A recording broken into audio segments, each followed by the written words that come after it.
In December 1901, 3 lighthouse keepers, Thomas Marshall, James Ducat and Donald McArthur, went missing on the island of Eilean Mor off the west coast of Scotland.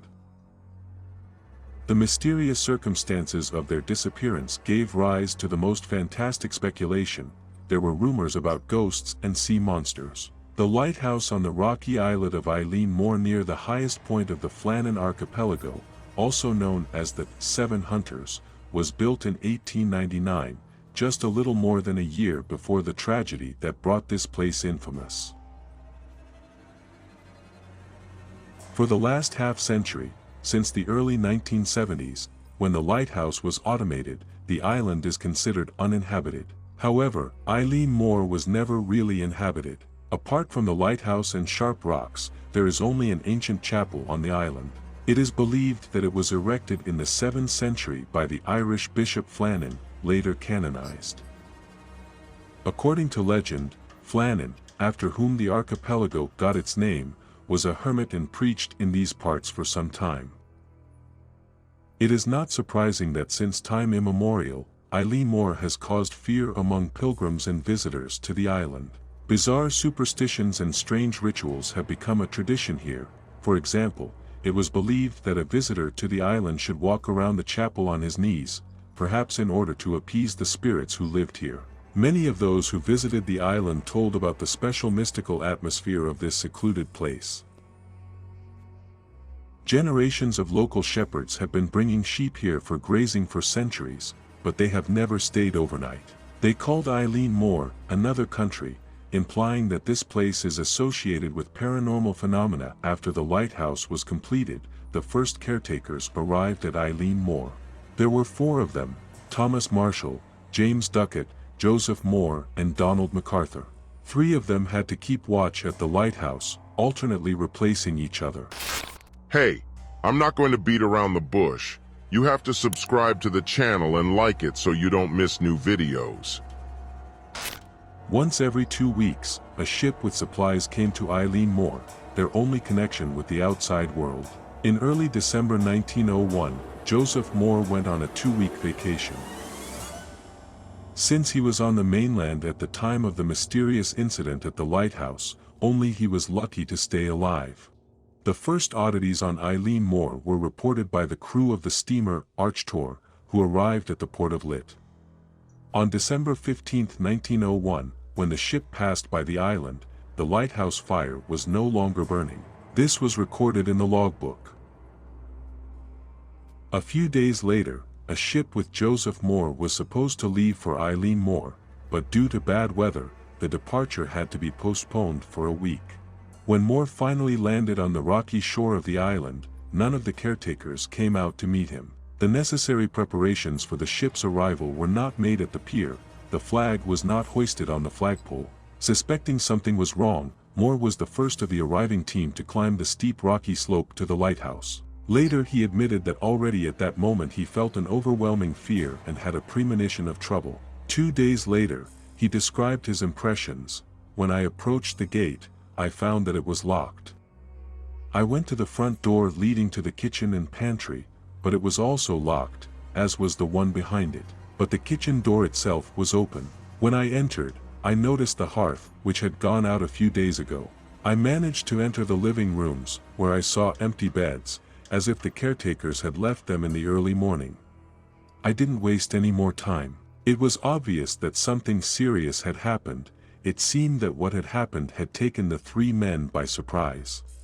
There were plates of meat, potatoes and cucumbers on the kitchen table. Lunch was half eaten, and one of the chairs was overturned, as if one of the caretakers had knocked it over in a hurry. Although it was forbidden to leave the lighthouse unattended, something forced them to leave their post. This guess is confirmed by the fact that one of the 3 raincoats remained hanging at the entrance. Something out of the ordinary had to happen for an experienced caretaker to forget his outerwear in mid-December.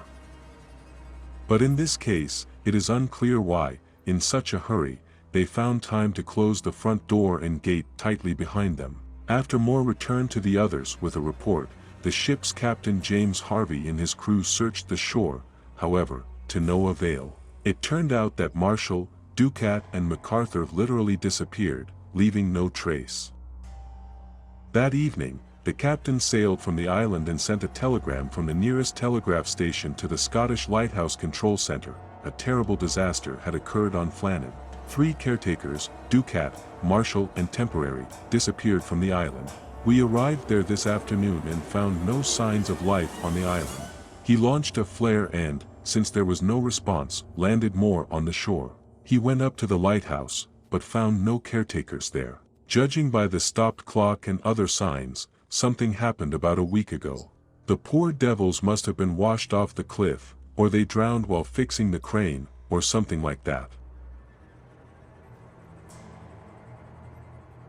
Night falls. We cannot stay and continue the proceedings, but we will return tomorrow morning and try to find out something about their fate. I have left Mor, MacDonald, the buccaneer, and 2 sailors on the island to keep the lighthouse burning until you give further instructions. One of the first versions of what happened was the assumption of Captain Harvey that the caretakers could have been washed into the sea from the pier or from a high cliff. And although none of the bodies ever washed ashore, it is still considered the most plausible. However, this explanation does not answer the main question: why did all 3 men have to leave the lighthouse almost simultaneously, while one of them was in such a hurry that he did not bother to put on a raincoat? A few days later, Robert Moorhead from the Lighthouse Department arrived at Eilean Mor for a detailed investigation. He was familiar with the missing and personally approved Marshall, Ducat and McArthur as caretakers. After checking the testimony of Joseph Mor and Captain James Harvey, Moorhead turned to the records in the logbook kept by the keepers. In it, they reported on the performance of work at the lighthouse and described changes in their physical and mental state. Moorhead immediately noticed how much the latest entries in the journal differed from the previous ones. So, judging by the contradictory notes from December 12th, which were left by second mate Thomas Marshall, the chief caretaker James Ducat was very quiet, and the seasoned sailor Donald McArthur was crying at all. Marshall also mentioned strong winds, the likes of which he does not remember in the last 20 years, although no storms were recorded in the region on December 12, 13 and 14.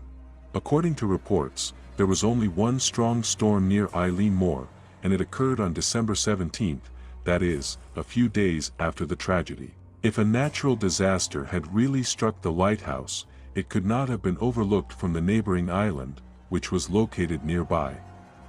Nevertheless, the record of December 13 stated that the unprecedented winds did not subside for 2 days in a row. All 3 men prayed for an end to the storm, although none of them had been religious before arriving on Eilean Mor. They could have waited out the bad weather in a strong lighthouse located on the highest point of the archipelago, but for some reason they were scared like small children. The last laconic entry from December 15 read, "The storm has subsided, the sea is calm."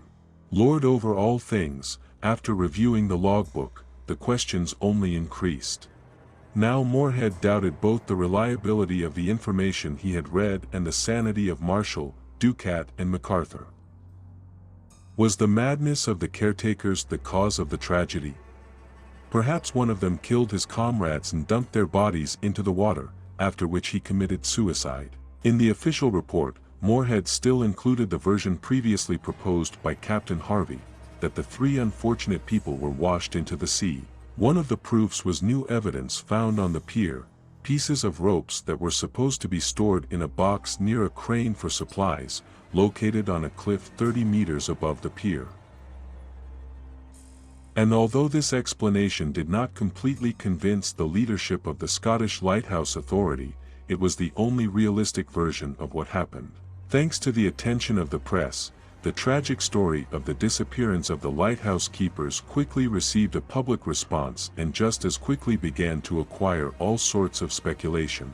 Openly conspiracy theories related to the interference of foreign states, contacts with extraterrestrial intelligence, or the abduction by a race of short people who allegedly inhabited local cliffs since ancient times were not long in coming.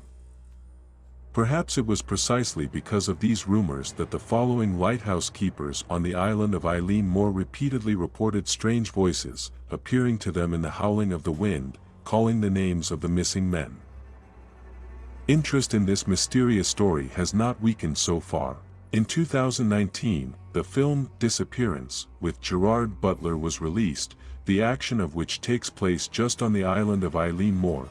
It is also worth mentioning the recent chamber thriller directed by Robert Eggers, with the telling name Lighthouse, with Willem Dafoe and Robert Pattinson. Both tapes somehow quote what happened on the island. As for the truth, it is now impossible to say for sure what actually happened in December 1901 on Eilean Mor.